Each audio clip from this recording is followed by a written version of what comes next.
ओम शिव गोरक्ष जय शिव गोरक्ष। ओम शिव गोरक्ष जय शिव गोरक्ष। ओम शिव गोरक्ष जय शिव गोरक्ष। ओम शिव गोरक्ष जय शिव गोरक्ष। आदेश गुरु जी को आदेश, नवनाथ 84 सिद्धों को आदेश, अलख निरंजन, हर हर महादेव। जय श्री राम, जय हनुमान, जय हो शनिदेव महाराज। वीडियो शुरू करने से पहले नाथ जी को अर्जी लगा लेते हैं, गुरु गोरक्षनाथ जी महाराज से अर्जी लगा लेते हैं। उसके बाद वीडियो शुरू करेंगे, बातें शुरू करेंगे। तो हे महायोगी, हे शिव के अवतारी, हे गुरु गोरक्षनाथ जी महाराज, हे सीताराम भगवान, हे महादेव, हे मेरे संकट मोचन, हे शनिदेव महाराज, आप हम सभी पर कृपा करिए।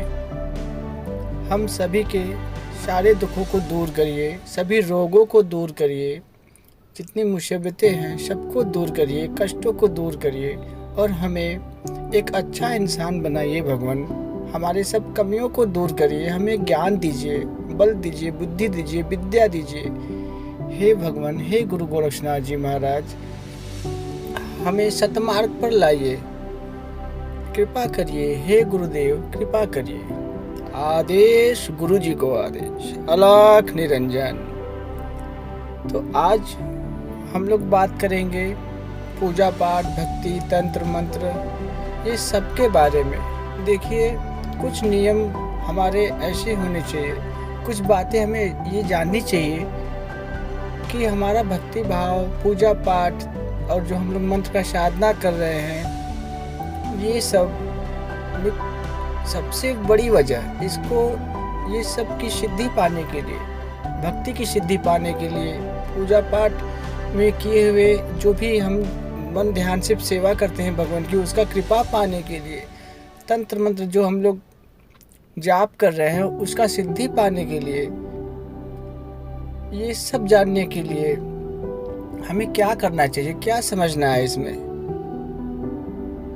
तो आज इसी के बारे में चर्चा करेंगे। ध्यान से सुनिए, वीडियो में बने रहिए। जो लोग नए जुड़ रहे हैं चैनल को सब्सक्राइब कर लीजिए, बेल आइकन ऑल घंटा दबा लीजिए। देखिए, कुछ शब्द ऐसे निकल जाएंगे बीच में जो पकड़ने वाली होगी। ध्यान से समझिए, ध्यान से सुनिए। मैं अपने विचार रख रहा हूँ और कुछ नहीं। आप अपने हिसाब से अपने मन से सोचिएगा, पूछिएगा क्या यह सही है या गलत है। जो भी फैसला आपके हाथ में है, आपके मन के ऊपर है, लेकिन विचार जरूर करिएगा, सोचिएगा जरूर। मैं गुरु गोरखनाथ जी महाराज के आशीर्वाद से मेरे मन में जो भी विचार आया, जो भी आ रहा है, जो आएगा, मैं आप लोगों को YouTube द्वारा बताता रहूँगा। यही मेरा मेन उद्देश्य है। तो पूजा पाठ की ही बात कर लेते हैं। मेरा तो बस यही अनुभव है, यही विचार मेरे मन में आया कि अगर हम किसी गुरु महाराज की सेवा करते हैं, किसी देवी देवता की सेवा करते हैं या कोई साधु संत की सेवा करते हैं, जिसका भी हम लोग पूजा करते हैं, जिसका भी हम लोग पाठ करते हैं, वो सब करने से पहले हमें ये जानना बहुत ज़रूरी है, बहुत ही ज़रूरी है कि हम अपने अच्छे कर्म कर रहे हैं कि नहीं, हम अपने धर्म के मार्ग पर चल रहे हैं कि नहीं, हमारे अच्छे कर्म कौन से हैं। वैसे तो सभी लोग जानते हैं अच्छे कर्म कौन से हैं, लेकिन कुछ लोग जानकर अनजान बन जाते हैं। तो ये आप लोग स्वयं अपने आप से बात करिए कि हम अच्छे कर्म कौन कौन सा कर रहे हैं, कौन से कर्म हमारे गलत हो जा रहे हैं। ये सब आपको ही समझना है। और दूसरी बात, हम लोग भगवान का पूजा करते हैं, गुरु महाराज का पूजा करते हैं, तो उनसे क्या मांगते हैं? केवल अपने दुखों के बारे में, अपने मनोकामना बताते हैं, भगवान ये मनोकामना पूरा हो जाए, ये सब मांगते हैं हम लोग। दुख खत्म हो जाए, मनोकामना पूरा हो जाए, कोई रोग ना आए, लंबी उम्र मिले, ये सब भगवान को हम लोग ज़्यादातर, हम सभी लोग यही कहते हैं। लेकिन कभी भगवान से हमने ये नहीं पूछा कि हे भगवान, आपको पसंद क्या है, मैं कौन सी लाइफ जीऊँ, कैसा मैं कौन से कर्म करूँ, मेरे कौन से कर्म गलत हो रहे हैं जो आपके नज़र में अच्छे नहीं। ये सब भगवान से कभी बहुत मुश्किल है, शायद कुछ ही लोग पूछते होंगे, नहीं तो कोई पूछता नहीं है। तो ये वीडियो के माध्यम से मैं ये बताना चाहता हूँ कि आप लोग जो भी भगवान से मांगना है मांगिए, लेकिन प्रभु की, अपने गुरु महाराज की, उनका भी इच्छा पूछ लीजिए कि हे भगवान, हे गुरुदेव, मैं कैसे अपने जीवन के कर्म करूं, कौन से आपको अच्छे लगते हैं। देखिए, भक्ति पाने के लिए प्रभु के विचारों को जानना बहुत ज़रूरी है कि हमारे भगवान, हमारे प्रभुदेव, हमारे गुरुदेव वो क्या चाहते हैं, हमें क्या बनाना चाहते हैं। भगवान जब कृपा करते हैं तो चमत्कार के साथ शिक्षा भी देते हैं, लेकिन चमत्कार इतना कर देते हैं कि हम लोग केवल चमत्कार के ही चक्कर में पड़ जाते हैं, न कि प्रभु के विचारों के। प्रभु के विचार क्या है? अगर हमारे जीवन में सभी दुख भगवान ने दूर कर दिया, तो इसका ये मतलब नहीं कि प्रभु के विचार क्या है कि हम लोग करें क्या। तो हम लोगों का सबसे पहला फर्ज ये बनता है कि हे भगवान, हमें ज्ञान दीजिए, बुद्धि दीजिए, और आप हमें जैसा बनाना चाहते हैं वो हमारे ऊपर कृपा करिए। आपको जो पसंद है भगवान, हमें वैसा बनाइए। ऐसा अर्जी, ऐसा अरदास लगाइए सभी लोग, क्योंकि भगवान को जो प्रिय है, जो पसंद है, वैसे हम लोग अगर बन गए तो कृपा तो बरस रही है फिर। लेकिन हम लोग वो नहीं करते। हम लोग केवल भगवान से दुखों की बात करते हैं, मनोकामनाएं की बात करते हैं, और भगवान से कभी ये नहीं पूछते, गुरु महाराज से कभी ये नहीं पूछते कि हे गुरुदेव, आपको क्या पसंद है। भगवान तो इतने भोले होते हैं, गुरुदेव महाराज इतने भोले होते हैं कि हमारी सभी मनोकामनाएं पूरी कर देते हैं, हमारे सभी दुखों को दूर कर देते हैं। फिर भी हम उनसे कभी ये नहीं पूछते कि हे भगवान, मैं जो अपने कर्म कर रहा हूँ, क्या ये आपको पसंद है, क्या मैं सही मार्ग पर चल रहा हूँ, हमारे क्या कर्म अच्छे हैं भगवान। नहीं पूछ पाते। बहुत कम ही लोग हैं जो ऐसे पूछते होंगे, नहीं तो 80-90% लोग नहीं पूछते अपने भगवान से, अपने गुरु महाराज से कि भगवान, आपके बताए हुए मार्ग पर मैं चल रहा हूँ कि नहीं चल रहा हूँ, आपके जो मार्ग है वो क्या है भगवान। तो देखिए, भक्ति पाने के लिए, पूजा पाठ करने के लिए सबसे पहले मैंने बहुत बार बताया हुआ है कि हमारे मन की गंदगी एकदम क्लियर होनी चाहिए।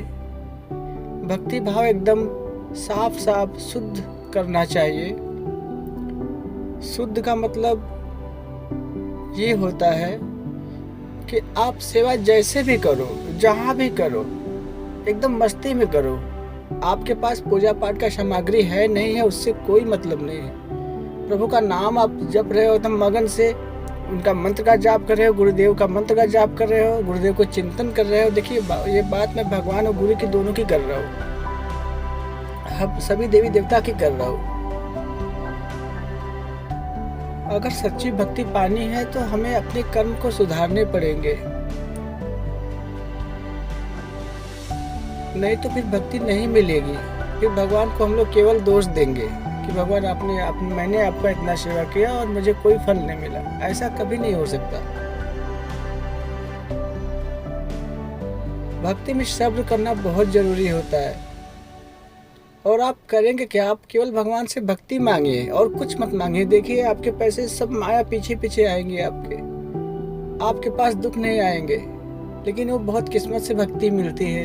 इतना आसान भक्ति पाना नहीं होता, क्योंकि कलयुग का ये चक्रव्यूह चल रहा है, कलयुग का ये प्रकोप है। हमें अच्छे शब्द, सही बात समझ नहीं आते, गंदे शब्द, गलत विचार तुरंत समझ जाते हैं हम लोग, और अपने आप को ज्ञानी समझ लेते हैं कि हम लोग नहीं, हम लोग जानते हैं क्या सही है क्या गलत है। देखिए, भक्ति जो सच्चा करता है उससे ही पूछिए, आप इतने मगन क्यों हो? आपके पास कुछ भी नहीं है। सांसारिक जीवन में ज़्यादातर लोग सोचते हैं कि धन दौलत रुपया पैसा गाड़ी घर बंगला कार ये सब है तो आदमी सुखी है। सुखी उसे नहीं बोलते। जो मन से सुखी है, जो तन से सुखी है उसे सुखी बोलते हैं। उसके पास कुछ भी ना होकर समान, फिर भी वो अच्छा खासा हंस रहा है, खेल रहा है, कूद रहा है, भगवान का नाम जप कर रहा है, वो खुश इंसान होता है। वो केवल भक्ति से ही मिलेगी। पैसे से सुखी कभी नहीं मिले, आप सुख कभी नहीं पा सकते। लेकिन हम लोग गलत सोच कर बैठ गए हैं मन में कि पैसा ही सब कुछ है। पैसे से खुशी नहीं मिलती, और जो खुशी आपको लगती है कि ये खुशी मिल गई मुझे पैसे से, वो खुशी आज मिली है कल खत्म हो जाएगी। ये भी आप गौर करिएगा सभी जन। आपको पैसा कमा के आप बहुत कुछ भी खरीद लो, आप वो कुछ दिन में उब जाओगे उससे। आपका एक सपना बन गया, समझो कि आपको एक बिल्डिंग बनाना है, बड़ा सा बंगला बनाना है। आपने मेहनत भी किया, आपने बिल्डिंग भी बनाया, बंगला भी बनाया। आप बहुत रहोगे, 2-4 साल बाद उस बंगले से आपको प्यार धीरे धीरे लगाव खत्म हो जाएगा। फिर आपको दूसरा कुछ चाहिए, फिर तीसरा कुछ चाहिए। लेकिन भक्ति वाला खुशी एक बार मिल गया तो सारा जो माया जाल फंसा हुआ है, जिसके चक्कर में हम लोग पड़े हुए हैं, वो कुछ भी अच्छा ही नहीं लगेगा। और वो सब आपके पीछे आएंगे कि मुझे ले लो, मुझे ले लो। लेकिन नहीं, मुझे भक्ति चाहिए। चलिए बात करते हैं तंत्र मंत्र की। तो तंत्र मंत्र, अगर कुछ लोग चाहते हैं कि हम तंत्र मंत्र का ज्ञान सीखें और दुनिया का भला करें, तो ये बहुत अच्छी बात है। लेकिन पैसे कमाने के लिए तंत्र मंत्र सीखना अच्छी बात नहीं। जहाँ तक मैं अपने विचार बस रख रहा हूँ, पैसे कमाने के लिए तंत्र मंत्र सीखने की ना सीखे। दुनिया का भला करने के लिए तंत्र मंत्र सीखना है तो आप सीखे, और कोई अच्छे से गुरु के शरण में जाए। क्योंकि देखिए, तंत्र मंत्र ऐसे है कि अगर कुछ गलती हुआ तो जीवन खराब हो जाता है। याद तो तंत्र मंत्र बिना गुरु का वही कर सकता है। ऐसे लोग भी हैं, और मैं बता देता हूँ कौन कर सकता है बिना गुरु के तंत्र मंत्र साधना। तंत्र मंत्र का साधना वही केवल कर सकता है, मात्र वही इंसान जो डरता ना हो, निडर हो, जिसको डर नहीं लगता हो, और जो अपने इष्ट के प्रति, अपने प्रभु, जो भी उनके भगवान है, देवी देवता है, उनके ऊपर उसका अटूट विश्वास हो कि मेरे प्रभु है, देख लेंगे। मेरे प्रभु से, जिन्होंने गुरु प्रभु को ही बनाया है, जिन्होंने देवी देवता को ही गुरु बनाया है, उस इंसान के अंदर अगर इतना विश्वास है, अटूट विश्वास कि भगवान हमारे सहारे हैं, हमें कुछ नहीं होने देंगे, हम कोई भी साधना कर सकते हैं, कोई भी तंत्र मंत्र का जाप कर सकते हैं, सीख सकते हैं, कुछ होगा तो प्रभु हमारे संभालेंगे, उतना विश्वास होना चाहिए, तभी तंत्र मंत्र सीखना चाहिए।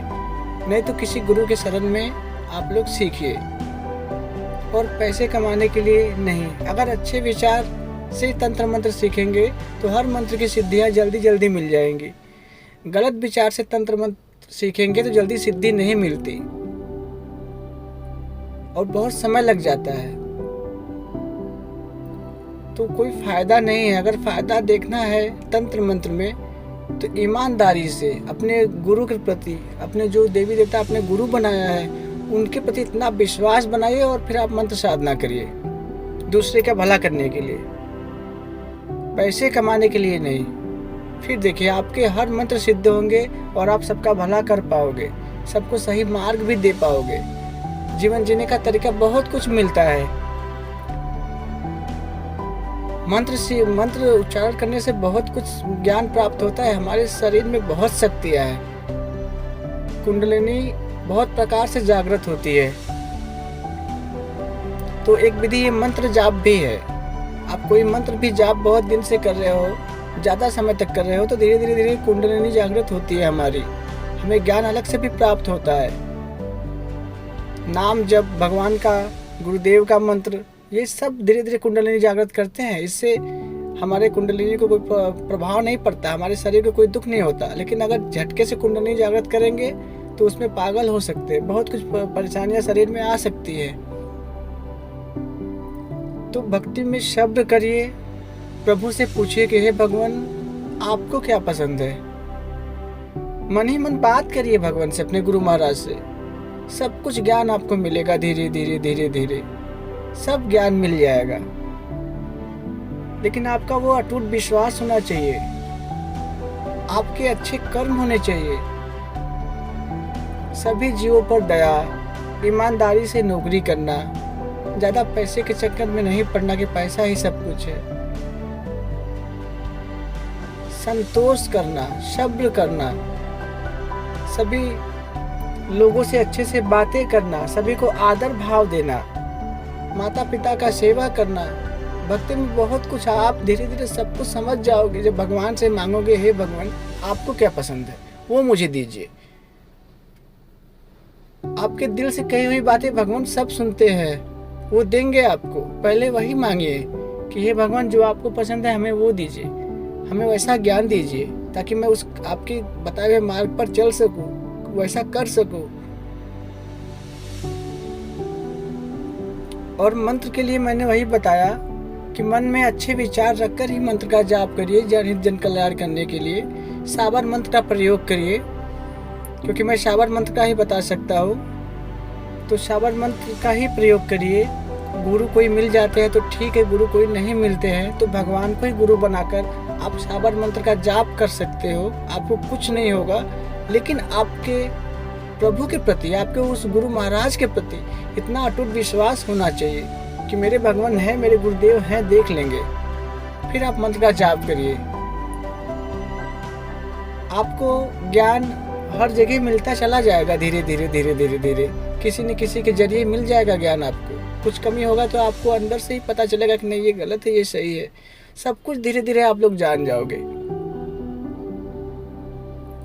चलिए वीडियो बस आज इतना ही था। कुछ अलग से विचार अगर आएंगे तो मैं फिर वीडियो अच्छा बनाऊंगा, क्योंकि मैं देखिए चाहता हूँ कि जो बातें बताऊँ, जो मेरे मन में विचार आए गुरु भगवान के प्रति, तो वही वीडियो में फिर डालता हूँ, वही शब्द अपने आप लोगों को बताता हूँ। और कुछ अच्छे मंत्र वाले विचार अगर गुरुदेव आज्ञा देंगे तो मंत्र भी कुछ डाल दूंगा, साबर मंत्र। कुछ उपाय आज्ञा देंगे तो उपाय भी आज्ञा गुरुदेव की आज्ञा से डाल दूंगा। तो आज के मुझे लग रहा था 2-3 दिन से यही बताना जरूरी था कि भक्ति भाव में कर्म बहुत जरूरी है। तंत्र मंत्र में कर्म अपना बहुत जरूरी है, ये सब मायने करता है। और भगवान से मांगना क्या चाहिए कि हे भगवान आपको जो पसंद है वो मुझे दीजिए, मुझे ऐसा सतमार्ग दीजिए, मुझे ऐसा ज्ञान दीजिए जो आपको पसंद है भगवान। क्योंकि हम तो भगवान के दीवाने हो गए ना भाई, हम तो गुरुदेव के दीवाने हो गए। तो हम अपने लिए क्या मांगे, उन्हीं से मांगिए। वो देव जो दे दिए वो पाने के बाद जीवन धन्य हो जाएगा, मजा आ जाएगा जीवन का। चलिए मैंने अपने विचार रखे, आप लोग ने सुना, मुझे बहुत अच्छा लगा। महायोगी शिव के अवतारी आपको एक सतमार्ग पर लाए, एक अच्छा ज्ञान दे, जीवन को आप लोग समझ सको, भक्ति भाव को समझ सको, हर एक ज्ञान को आप लोग पा सको। ऐसा अर्जी, ऐसा अरदास लगाते हुए नाथ जी के चरणों में बारंबार आदेश, अलख निरंजन, ओम शिव गोरख, जय शिव गोरख। आदेश गुरु जी को आदेश।